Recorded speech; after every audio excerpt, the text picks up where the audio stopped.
Class 11 এর ছাত্রছাত্রী যারা ফার্স্ট সেমিস্টার পরীক্ষা দিতে যাচ্ছ তাদের জন্য আমি এক সেট কোশ্চেন নিয়ে আলোচনা করছি, যেটাকে তোমরা মক টেস্ট বলতে পারো। তো দেখতে পাচ্ছ সাবজেক্ট ইংলিশ, ফুল মার্কস 40।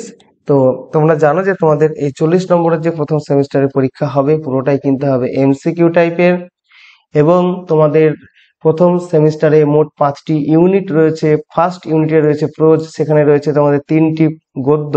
সেই 3টি গদ্য থেকে তোমাদের 10 নম্বরের প্রশ্ন থাকবে। এরপরে থাকছে তোমাদের ইউনিট 2 তে রয়েছে তোমাদের ভার্স অর্থাৎ কবিতা। এখানেও তোমাদের 3টি কবিতা রয়েছে, 3টি কবিতা থেকে 10 নম্বরের প্রশ্ন থাকবে। তারপরে তোমাদের ইউনিট 3 তে রয়েছে র্যাপিড রিডার। এখানে তোমরা জানো যে তোমাদের 3টি র্যাপিড রিডার পড়তে হয়, ম্যাকবেথ, ওথেলো এবং অ্যাজ ইউ লাইক ইট। এই 3টির মধ্যে থেকে তোমাদের 10 নম্বরের প্রশ্ন থাকবে। সব প্রশ্নগুলোই কিন্তু এমসিকিউ টাইপের হবে। এরপরে থাকছে তোমাদের গ্রামার থাকবে 5 নম্বরের, অবশ্য সেটা টেক্সচুয়াল গ্রামার। এবার অবশেষে থাকছে ইউনিট 5 আনসিন অর্থাৎ রিডিং কম্প্রিহেনশন। এখান থেকে তোমাদের 5টি কোশ্চেন, তাহলে টোটাল তোমাদের থাকছে 40টি কোশ্চেন। সব কোশ্চেনগুলোই কিন্তু হচ্ছে এমসিকিউ টাইপের। এবার আমি প্রথম থেকে শুরু করে এক একটি করে প্রশ্ন ধরবো এবং তার উত্তর নিয়ে আলোচনা করব। তবে এই ভিডিওতে আমি শুধুমাত্র ইউনিট 1 অর্থাৎ প্রোজ সেকশন থেকে আমি আলোচনা করব। বাকি কোশ্চেনগুলো আমি কিন্তু অন্য ভিডিওতে আলোচনা করব, কারণ ভিডিওটা তাতে অনেক বড় হয়ে যাবে। তো দেখো, প্রথমে আমাদের যে প্রোজ সেকশন, সেখানে আমাদের 10 নম্বরের প্রশ্ন থাকবে। এর জন্য আমাদের 3টি প্রোজ পড়তে হবে। প্রথমে রয়েছে আমাদের অ্যাস্ট্রোলজার্স ডে, সেখান থেকে প্রশ্ন থাকবে 4টি। তারপরে রয়েছে অমরনাথ, এবং তারপরে রয়েছে ওই যে সিস্টার নিবেদিতা যেটা রয়েছে, সামিয়ান মাদার ওরশিপ। তো সেখান থেকে 3 নম্বরের প্রশ্ন, অর্থাৎ প্রথমটি থেকে থাকছে 4 নম্বরের, বাকি দুটো থেকে 3, 3, 6। তাহলে মোট 10 নম্বরের প্রশ্ন কিন্তু আমাদের থাকছে প্রোজ সেকশন বা ইউনিট 1 থেকে। তো প্রথম প্রশ্নটি তোমরা দেখে নাও। বলছে যে arrange the following events in the correct chronological order as they occurred in an astrologer's day. An astrologers day নামক যে গদ্যাংশ রয়েছে, সেখানে যেমন ভাবে ঘটনাগুলো ঘটেছে তেমন ভাবে আমাদের এই সেন্টেন্স গুলো সাজাতে হবে। তো প্রথমে তোমরা দেখতে পাচ্ছ যে এখানে 4টি সেন্টেন্স রয়েছে। এই 4টি সেন্টেন্সকে 1, 2, 3, 4 করে নাম্বারিং করা আছে। এবার নিচে দেখতে পাচ্ছ তোমরা অপশন রয়েছে। এবার কোন অপশনটাই সঠিক হবে তো সেটা কিন্তু আমাদের লিখতে হবে, অর্থাৎ এখানে রিঅ্যারেঞ্জ করিয়ে দেওয়া আছে। এখানে 4টি অপশন আছে, 4টি অপশনের মধ্যে 4টি তো ঠিক হবে না, এর মধ্যে যেটা ঠিক সেটা আমাদের কিন্তু টিক মারতে হবে, অথবা ওএমআর সিট যদি দেয় সেখানে কিন্তু আমাদের গোল করতে হবে। তো এইখানে যে ঘটনাগুলো ঘটেছে এদের মধ্যে আমরা যদি ভালোভাবে লক্ষ্য করি, আমরা যদি টেক্সটটা পড়ে থাকি, তাহলে দেখতে পাবো এখানে যে অপশন এ রয়েছে এটাই হবে সঠিক উত্তর। অর্থাৎ 2 নম্বরে যে বাক্যটা আছে সেটা দেখো, প্রথমে হবে the astrologer sets up his business under the tamarin tree. তেঁতুল গাছের নিচে অ্যাস্ট্রোলজার তার বিজনেস শুরু করেছিল। তারপরে দেখো আমাদের বলছে যে 3 নম্বরে কি আছে, গুরু নায়ক কনফ্রন্টস দ্য অ্যাস্ট্রোলজার। গুরু নায়ক অ্যাস্ট্রোলজারের মুখোমুখি হয়। তারপরে ঘটনা কি ঘটছে, ঘটনা ঘটছে আমাদের এখানে 1 নম্বরে যেটা রয়েছে, 1 নম্বরে কি আছে, the astrologer reveals that the man Guru Naik 6 is dead. অর্থাৎ অ্যাস্ট্রোলজার স্বীকার করে যে বা বলে যে গুরুনায়ক যাকে খুঁজছে সে মারা গেছে।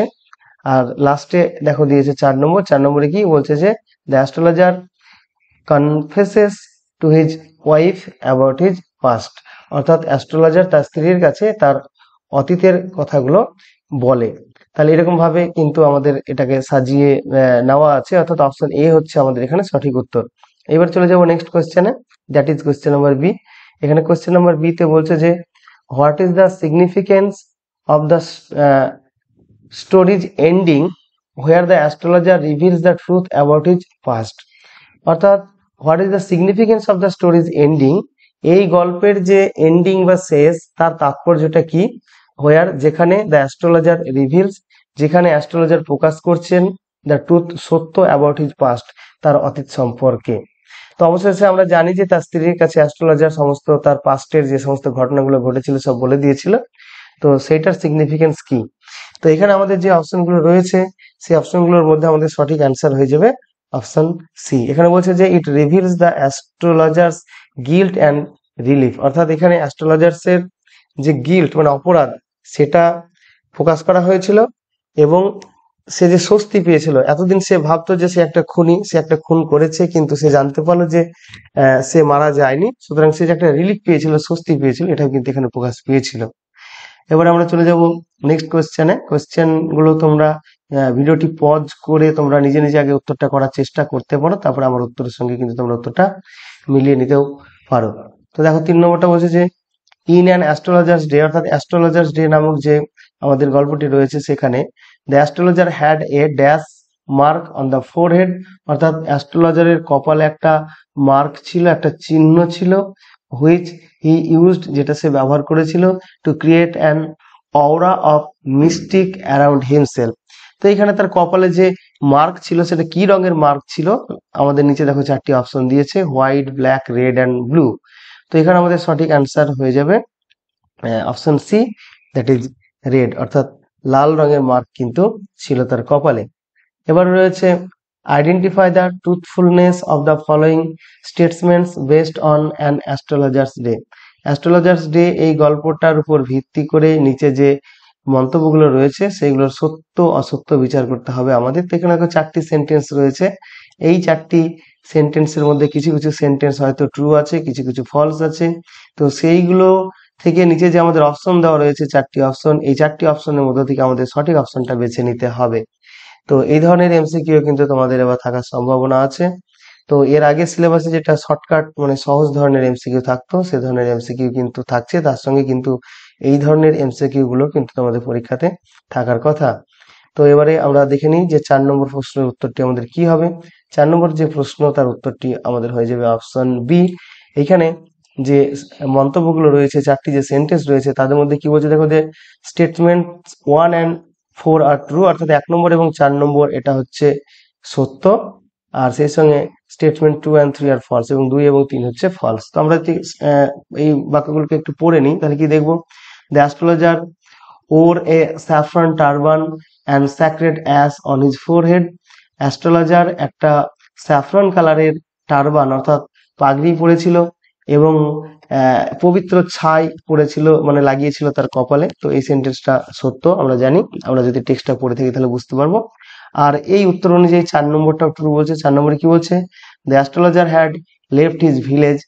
অ্যাস্ট্রোলজার তার গ্রাম ছেড়ে এসেছিল ডিউটি অ্যান্ড ইনসিডেন্ট, একটা ঘটনার কারণে, হোয়ার হি থট, যে ঘটনায় সে ভেবেছিল, he had killed a man, সে একটা মানুষকে মেরে ফেলেছে।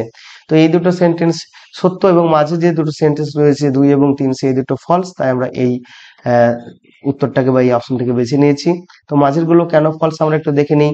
Gurunayak sought the astrologer to find out about his future career, অর্থাৎ গুরুনায়ক অ্যাস্ট্রোলজারকে খুঁজছিল তার ফিউচার ক্যারিয়ারকে জানার জন্য। এটা কিন্তু ফলস, সে তার ফিউচার ক্যারিয়ার খোঁজার জন্য আসেনি, সে এসেছিল তাকে যে মেরেছিল, ইদারায় ফেলে দিয়েছিল, মেরে মানে কুয়োর মধ্যে ফেলে দিয়েছিল, তাকে খুঁজতে এসেছিল সে। সুতরাং এই সেন্টেন্সটা ফলস এটা।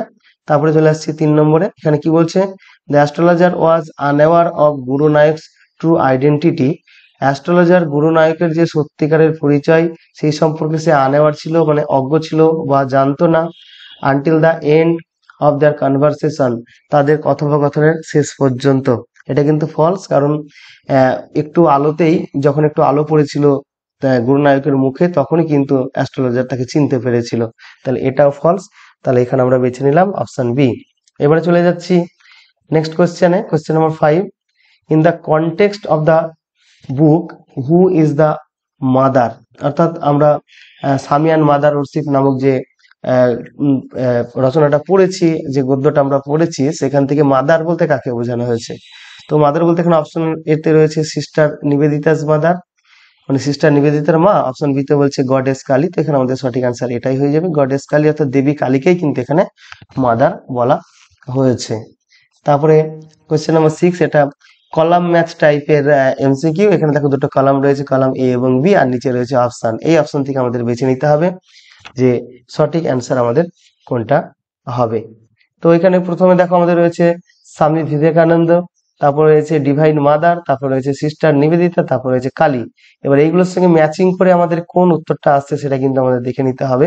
তো আমরা যদি এরকম ভাবে পড়তে যাই অনেক সময় যাবে, তাই আমি শর্টকাটে তোমাদের শুধু উত্তরটা বলে দিচ্ছি। এখানে এখানে আমাদের 6 নম্বরে যে সঠিক অ্যান্সার সেটা হবে অপশন ডি। কিভাবে হবে তোমাদের একটু আমি বুঝিয়ে দিই। দেখো 1 নম্বরে রয়েছে স্বামী বিবেকানন্দ, তার হচ্ছে সি, অর্থাৎ স্বামী বিবেকানন্দকে এখানে হচ্ছে যে prominent Hindu Monk and spiritual leader, এটা হচ্ছে আমাদের একের সঙ্গে সি মিলে যাচ্ছে। এবার দেখো 2 এর সঙ্গে বি, দুইয়ে রয়েছে ডিভাইন মাদার। ডিভাইন মাদার বলতে কাকে বোঝানো হয়েছে? দেখো দুইয়েরটা বি, অর্থাৎ Hindu goddess of associated with the divine mother. তো এটাই হচ্ছে সেই ডিভাইন মাদার। তারপরে পরের যে অপশন রয়েছে 3 এ, 3 এতে বলছে যে সিস্টার নিবেদিতা। সিস্টার নিবেদিতা কে? সিস্টার নিবেদিতা হচ্ছে disciple of Swami Vivekananda, author of স্বামী অ্যান্ড মাদার ওরশিপ, অর্থাৎ স্বামী বিবেকানন্দের শিষ্যা এবং একই সঙ্গে দ্য স্বামী অ্যান্ড মাদার ওরশিপ এর লেখিকা। এবার লাস্টে রয়েছে 4-এরটা ডি, অর্থাৎ 4-এ রয়েছে কালী। এই কালীটাকে, কালী হচ্ছে symbol of power and transformation in হিন্দুজম। তো এটা হচ্ছে কালী। তো এটা হলো আমাদের সঠিক অ্যান্সার। তাহলে এখানে কিন্তু আমাদের অনেকগুলো খাটতে হবে। প্রথমে আমাদের ম্যাচিংটা করে নিতে হবে নিজে নিজে, যে কোনটার সঙ্গে কোনটা ম্যাচিং আসছে। তারপরে নিচে যে অপশনগুলো আছে সেই অপশনের সঙ্গে মিলিয়ে আমাদের সঠিক অপশনটাকে বেছে নিতে হবে। এবার রয়েছে স্টেটমেন্টস এবং স্টেটমেন্ট টাইপের যে এমসিকিউ টাইপ সেই ধরনের রয়েছে। তো প্রথমে দেখো দুটো স্টেটমেন্ট রয়েছে। তো এই দুটো স্টেটমেন্টকে আমাদের আগে পড়তে হবে, এদের অর্থ বুঝতে হবে, তারপরে নিচের অপশনগুলো দেখে বুঝে তারপরে আবার কিন্তু আমাদের এখানে উত্তর করতে হবে। তো প্রথমে আমাদের স্টেটমেন্টটা রয়েছে যে Swami Vivekananda emphasize the worship of the divine mother. Swami Vivekananda যে ডিভাইন মাদার রয়েছে সেই ডিভাইন মাদারকে পুজো করার উপরে জোর দিয়েছেন। আর দ্বিতীয় স্টেটমেন্ট বলছে যে sister Nivedita wrote extensively about the spiritual significance of the divine mother, অর্থাৎ সিস্টার নিবেদিতা ব্যাপক পরিমাণে লেখালেখি করেছেন ওই ডিভাইন মাদারের যে ওরশিপ, তাকে মানে ডিভাইন মাদারের যে তাৎপর্য সেই তাৎপর্যের উপরে। তো এখানে দুটো স্টেটমেন্ট আমরা পড়লাম। এবার নিচে যে অপশনগুলো রয়েছে এই অপশনগুলোর মধ্যে থেকে আমাদের সঠিক অ্যান্সার বেছে নিতে হবে। তো এখানে আমাদের যে অপশনগুলো রয়েছে তার মধ্যে থেকে সঠিক আমাদের উত্তরটা হয়ে যাবে অপশন এ। কিভাবে হবে দেখো, এখানে বলছে যে statement A is cause and statement B is the effect, অর্থাৎ 1 নম্বর স্টেটমেন্টটা হচ্ছে 2 নম্বর স্টেটমেন্টের কারণ। Statement A is the cause, অর্থাৎ 1 নম্বর স্টেটমেন্ট হচ্ছে কারণ। কার কারণ? Statement B is the effect, অর্থাৎ আর এটা হচ্ছে তার ফলাফল। এবারে আমরা চলে যাচ্ছি নেক্সট কোয়েশ্চেনে, that is question number 8। What is the primary aim of sister Nivedita in writing Amarnath? এই অমরনাথ নামক যে গল্পটা আমাদের রয়েছে সেটা লেখার পিছনে সিস্টার নিবেদিতার প্রাইমারি এম কি ছিল? প্রাইমারি এম মানে প্রাথমিক লক্ষ্য। সিস্টার নিবেদিতার প্রাথমিক লক্ষ্য কি ছিল অমরনাথ লেখার পিছনে? তো এর জন্য আমাদের উত্তর খুঁজে নিতে হবে নিচে যে অপশন রয়েছে সেগুলোর মধ্যে থেকে। এখানে বলছে টু প্রোভাইডেড ট্রাভেলার গাইড, মানে একটা ভ্রমণ সংক্রান্ত একটা গাইড দেওয়ার জন্য তিনি এটা লিখেছিলেন, এটা মোটেই হতে পারে না। আর অপশন বি তে বলছে যে to explore spiritual theme and personal reflection. তারপরে সি এ রয়েছে to narrate a historical account. আর ডি তে রয়েছে to present a fictional story. Fictional story মানে কাল্পনিক গল্প। তো এই যে অপশনগুলো রয়েছে এদের মধ্যে সব থেকে অ্যাপ্রোপ্রিয়েট যে অ্যান্সার সেটা হয়ে যাচ্ছে option B, to explore spiritual themes and personal reflection.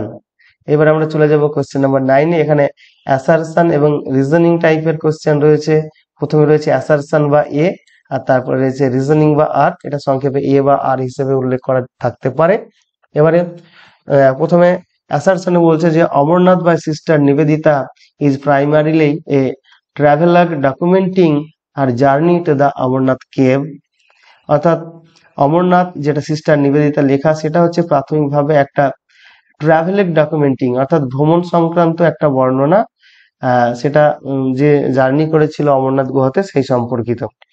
আর তারপরে বলছে যে দ্য অপশন মানে সরি রিজনিং যেটা রয়েছে, রিজনিং এ বলছে যে the book is a detailed account that intertwines the physical journey with the spiritual reflection and historical insights. তো এই যে অ্যাসারশন এবং রিজনিং রয়েছে এই দুটো আমরা পড়লাম। এইবারে নিচে যে অপশনগুলো রয়েছে কোন অপশনটা সবচেয়ে বেশি অ্যাপ্রোপ্রিয়েট হবে সেটা আমাদের কিন্তু বেছে নিতে হবে। তো এখানে সব থেকে অ্যাপ্রোপ্রিয়েট আমাদের যেটা হবে সেটা হচ্ছে অপশন বি। কিভাবে হবে দেখো, এখানে বলছে যে both assertion and reasoning are correct, অর্থাৎ অ্যাসারশন এবং রিজনিং দুটোই হচ্ছে correct, but the reasoning is not the correct explanation of the assertion. কিন্তু যে রিজনিং রয়েছে এই রিজনিংটা অ্যাসারশনের সঠিক ব্যাখ্যা নয়, অর্থাৎ দুটোই ঠিক কিন্তু রিজনিং যেটা রয়েছে সেই রিজনিংটা অ্যাসারশনের সঠিক ব্যাখ্যা নয়, এটাই হচ্ছে আমাদের সঠিক অপশন। তাছাড়া বাকি অপশনগুলো তোমরা পড়ে বুঝে নিতে পারো। তো সেগুলো আমি পড়ছি না, কারণ তাতে অনেক সময় লেগে যাবে এবং ভিডিও অনেক বড় হয়ে যাবে। এবারে রয়েছে কোয়েশ্চেন নাম্বার 10। এই কোয়েশ্চেন নাম্বার 10 বলছে যে which aspect of Indian culture does sister Nivedita explore in Amarnath.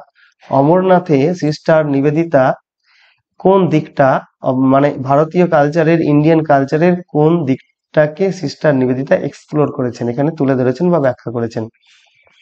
তো এখানে প্রথম অপশন রয়েছে যে মডার্ন আরবান ডেভেলপমেন্ট, তারপরে রয়েছে traditional pilgrimage of spiritual practices, তারপরে রয়েছে কন্টেম্পোরারি পলিটিক্যাল ইস্যুজ, তারপরে রয়েছে advances in science and technology.